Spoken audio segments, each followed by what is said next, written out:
लहरिया news, मैं हूं आशीष कुमार।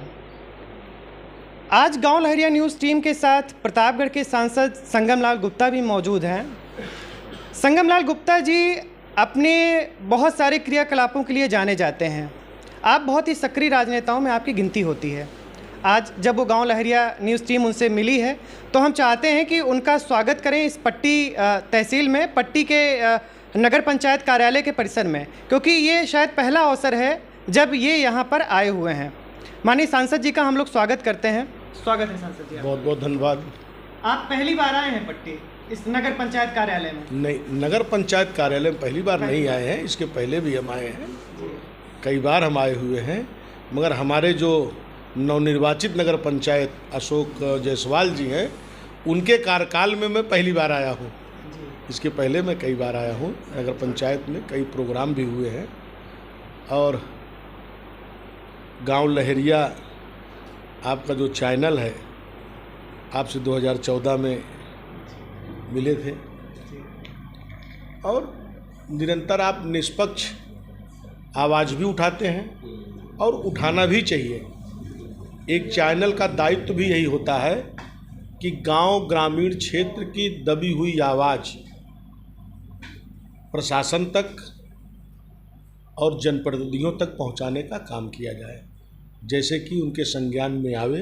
बहुत सारी चीज़ें हम लोगों के संज्ञान में नहीं आ पाती है। जैसे अभी हमने 31 दिन का गांव का प्रवास किया था। हम प्राथमिक विद्यालय पे 31 दिनों तक रात को वहीं सोए थे। तो बहुत सारी चीज़ें हमें गांव की निकल कर आई, जिसका हम निस्तारण भी कर रहे हैं। और देखिए, इतना बड़ा लोकसभा क्षेत्र है। पहली बात तो सांसद का दायित्व एक बड़ा होता है। लोग अपेक्षा करते हैं सोलर लाइट की, लोग अपेक्षा करते हैं नाली बनाने की, लोग अपेक्षा करते हैं छोटे सड़क बनाने का। जो हम लोगों का जो दायित्व है एक बड़ा परिवर्तन का। जैसे आपने देखा कि अभी जून महीने में नितिन गडकरी जी आए, इसके पहले उन्होंने बाईपास दे दिया। आने के बाद उन्होंने 2000 करोड़ रुपए के रोड का भूमि पूजन किया है। उससे प्रतापगढ़ कितना बड़ा परिवर्तन होगा। आज शहर हमारा जाम से जूझ रहा है। शहर का रोड 4 लेन सीसी सेंशन हो चुका है। बेला देवी पे नया एक पुल बनने वाला है। तो कई सारी बड़ी परियोजनाएं जो भारत सरकार के दायरे में आती है। हम ये नहीं कहते हैं कि छोटे काम हम नहीं करेंगे, क्योंकि हमारी सरकार है तो छोटे भी काम करेंगे।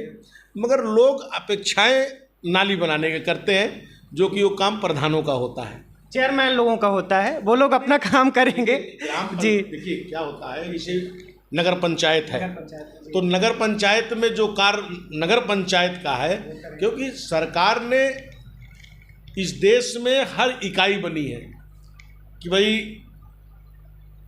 पंचायत का काम किसका है, ग्राम पंचायत का काम किसका है, क्षेत्र पंचायत का काम किसका है, ब्लॉक प्रमुख का काम किसका है, उसके बाद आ जाइए जिला पंचायत का काम, उसके बाद आ जाइए विधायक का काम, फिर उसके बाद एमपी का काम होता है।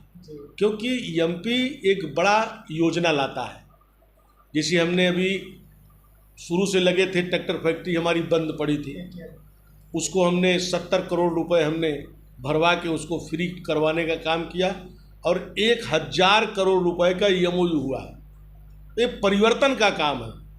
जिसे हमने बर्मा नगर से, जहां हमारा लोकसभा का बॉर्डर है, वहां से लेके संवंसा तक 52 किलोमीटर का बाईपास। अब बाईपास जहां से गुजरेगा वहां लोगों की दुकानें बनेंगी, होटलें बनेंगे, लोग गांव से रोड पे आएंगे। तो ये सारे बड़े परिवर्तन का काम, प्रतापगढ़ बाईपास बन रहा है। तो आप ही बताइए हमको, आज़ादी के बाद इतने सांसद हुए, कोई एक बड़ा काम प्रतापगढ़ के लिए आप बता दीजिए, कोई एक सांसद का। अब काम का मूल्यांकन तो जनता करती है। जनता के बीच में जाते हैं, जिन्होंने काम किया ये किया। और हम भी अपने गांव की यात्रा में गए हैं सांसद साहब जी। भाई आप एक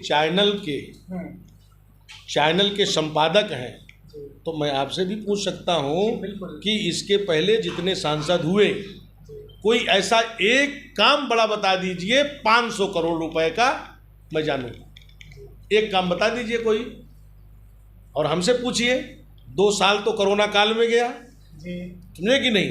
तो हमारा काम जो है परिवर्तन का है, बड़ा काम 500 करोड़ आए 1000 करोड़ आए उससे दिखेगा ना, बाकी 100 मीटर तो रोड बनेगा और बिगड़ जाएगा 6 महीने के बाद। मैं इसी सवाल पे आता हूँ कि आपसे अनुभव पूछता हूँ, क्योंकि आप पहली बार संसद में चुन के गए, प्रतापगढ़ के लोगों ने आपको भेजा।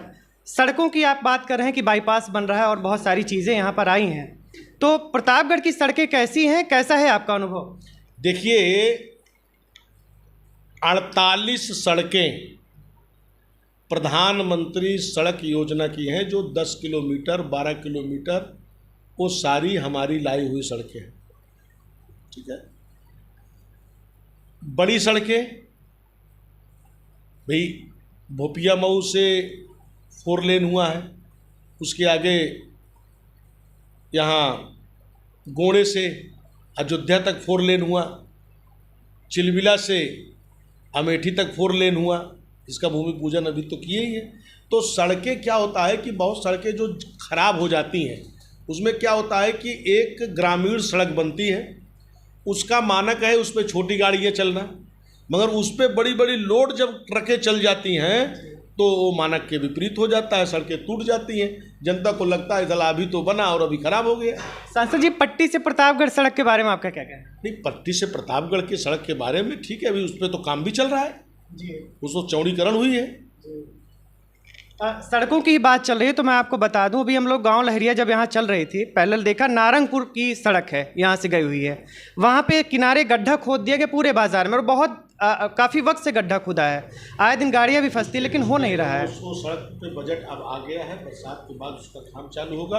और देखिए रही बात सड़क की, पूरे देश में, प्रतापगढ़ ही नहीं पूरे देश में तो हमारी सरकार ने सड़कों का जाल बिछा दिया है कि जहाँ पर आप जाएंगे जिस तरफ, अरे भाई प्रतापगढ़ से पहले प्रयागराज जाना होता था तो 3 घंटा लगता था, अब प्रतापगढ़ से प्रयागराज 40 मिनट लगेंगे। पहले प्रतापगढ़ से बनारस जाना होता था तो 5 घंटा लगते थे, अब प्रतापगढ़ से अगर बनारस एयरपोर्ट जाना है तो 1.5 घंटा लगते हैं। तो यही परिवर्तन है। पट्टी से बंधवा तक की एक सड़क की व्यवस्था है, जब चल ही रही है यहाँ पे, तो लगभग 3-4 साल से वो खराब है सड़क, उसके बारे में आपको पता है क्या? देखिए उसके बारे में भी हमें पता है, उसके बारे में भी उसको बनाने का काम किया जाएगा। और दूसरी बात क्या है, ये जो सड़क डेल्हूपुर से आई हुई है जो सीधे अकबरपुर निकल जा रही है, इसको हमने 4 लेन करा दिया है, 4 लेन सीधे टापो टाप लोग निकल जाएंगे। तो अब क्या होता है कि बड़े काम थोड़ा करने में तो थोड़ा समय जाता ही, तो ऐसा नहीं है, हमारी सरकार विकास पे ही बदलाव लाएगी। ये कोई सपा और बसपा की सरकार नहीं है, यहाँ पर योगी जी हैं और देश में मोदी जी हैं। आप देख रहे थे कि सांसद जी हमारे सवालों का बहुत बेबाकी से जवाब दे रहे हैं। आपने सड़कों की बातें की, आपने विकास की बात की, तो यहाँ की जनता के मन में जो रहता है, ये सवाल हमारे नहीं है, वो मैं आपसे सीधे पूछ रहा हूँ। पट्टी के लोग कहते हैं कि सांसद जी ने पट्टी को उतना प्यार नहीं दिया जितना बाकी और अन्य जगहों को दिया, ये आप पर आरोप है, ऐसा कहा जाता है। कि मैं तो आपको बता रहा हूँ कि 42 किलोमीटर का 4 लेन ये अपना शनिदेव धाम से होते हुए माँ बाराही देवी से होते हुए बाबा बेलखरनाथ, और बाबा बेलखरनाथ से होते हुए अपना ये जो ढकवा, इसको टच करने का प्रस्ताव हमने ऑलरेडी दे दिया है। तो पट्टी में ऐसा कुछ नहीं है कि पट्टी में कोई काम नहीं, माननीय मंत्री जी थे, बहुत विकास किए हैं, चाहे वहाँ खेल के स्टेडियम हो, चाहे सड़क हो, आज भी वो निरंतर प्रगतिशील रहते हैं पट्टी को लेके। और जिसको जनता ने बना दिया गलती से, वो तो दिखता भी नहीं है यहाँ पे। तो गलती तो हुई है जनता से, कहीं ना कहीं गलती तो हुई ना, कि आज जो पश्चाताप हो रहा है। तो पट्टी में भी बड़े बड़े प्रयोजन, बड़े बड़े कार्य,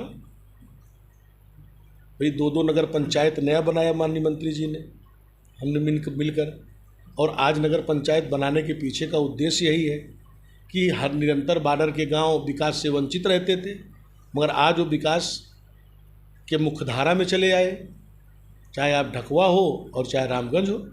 क्योंकि वो बॉर्डर के थे। उसके उद्देश्य से ही बनाया गया कि इसको मुख्यधारा में लाना है।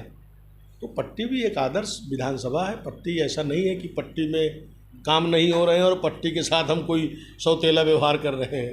पट्टी भी हमारा नहीं। अच्छा, एक अंतिम सवाल ये, क्योंकि ये ऐसा कहा जाता है कि भाजपा चुनावी मोड में आ गई है, तो क्या अगले इलेक्शन की तैयारी कर रहे हैं आप? भाजपा तो निरंतर 365 दिन चुनावी मूड में रहती है और भाजपा के कार्यकर्ता भी निरंतर चुनावी मूड में रहते हैं। वो रुकते थकते नहीं है, निरंतर चलते रहते हैं। हमारी तो निरंतर, हमारा कोई चुनाव आवे, एक चुनाव आता है तो बाकी के पार्टियां अपनी दुकान खोलती हैं।